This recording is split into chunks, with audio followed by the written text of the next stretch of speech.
walk me through Pete Carroll's hiring in Las Vegas, the whys and the hows and the fact that it's actually happening, Tom. What do you got for me there? One sec. No, So we got a lot going on. You're breaking news? Are you breaking news or are you receiving potentially. news? Okay. It's always fun when I'm talking about something, literally getting a text about it in real time. In terms of Pete Carroll and the Raiders, Pete had an extensive interview. It was about a week and a half ago. And, at that time, there certainly was a feeling that Pete was a real candidate for the job.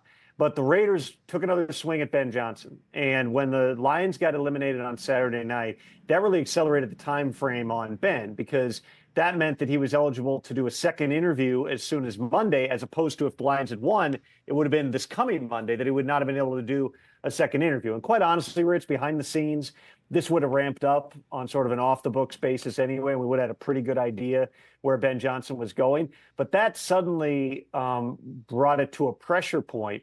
And so Sunday night into Monday morning, the Raiders made their best offer. They made their final pitch to Ben Johnson. But he was always, my understanding, I said it, Rich, with you going back a month plus ago, Chicago was always the job that I was told and that I believed was the one that Ben Johnson wanted. And they were able to get it to a place where it made sense for Ben to take it. There was not a clear pivot at that point for the Raiders, who then were also going through their general manager search.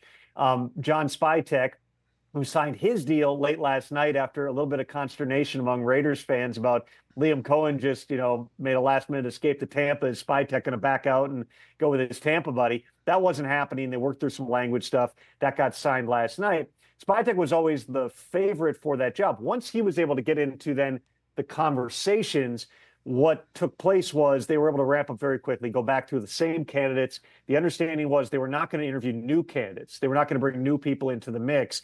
It was a matter of, okay, what do we feel like works? And one thing that I thought was interesting, Rich, is not only does Spytek have a connection to Tom Brady because they played together for a year in Michigan, but they also were together in Tampa when they won a Super Bowl with a 68-year-old head coach in Bruce Arians, who at one point had retired, and then he came back, and they kind of, he changed the culture in that building, and they put it together. They got the greatest quarterback of all time, and they made a run, and they won a ring. Now you got 73-year-old Pete Carroll, who's had a year away to maybe refresh. Pete was very aggressive, from what I'm told, pitching himself to the Bears and the Raiders and the Cowboys, among others. There are a bunch of his, if you think back, Rich, to his best staffs a decade or so ago when the Seahawks were, a perennial contender. A lot of those guys are available right now. And so they were decisive. Again, there were conversations going on behind the scenes. Pete had been lining up staff for a week. They accelerated it last night into this morning, and they've now got a deal done. Pete Carroll joining Jim Harbaugh, Sean Payton, and Andy Reid in a single NFL division. That's a pretty fun story. And listen, Pete's got his work cut out for him, because you compare the state of the rosters there and the quarterback position specifically, there's a ton of work that Pete and John Spytek and Tom Brady have to do in Vegas. So then let's just throw it against the wall here. Russell Wilson's available, Tom.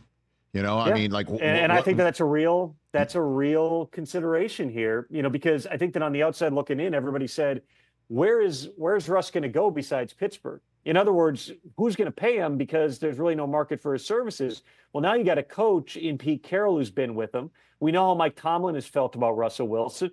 I certainly would not rule this out. I mean, there have been times in the past where Russell Wilson, going back to his Seattle days, and even going back to last year after the Broncos released him, where there were, let's call them rumors / rumblings / inquiries being made of Russ trying to get himself to Vegas. Now Pete's there. Pete's always been a big Russell Wilson fan. They don't have the answer on the roster. Gardner Minshew's under contract for another year. They've still got Aiden O'Connell, and they probably will draft somebody sooner than later here. But if you're just trying to have competency, bringing in Pete Carroll and Russell Wilson together, even at advanced stages in their careers, it would make some sense.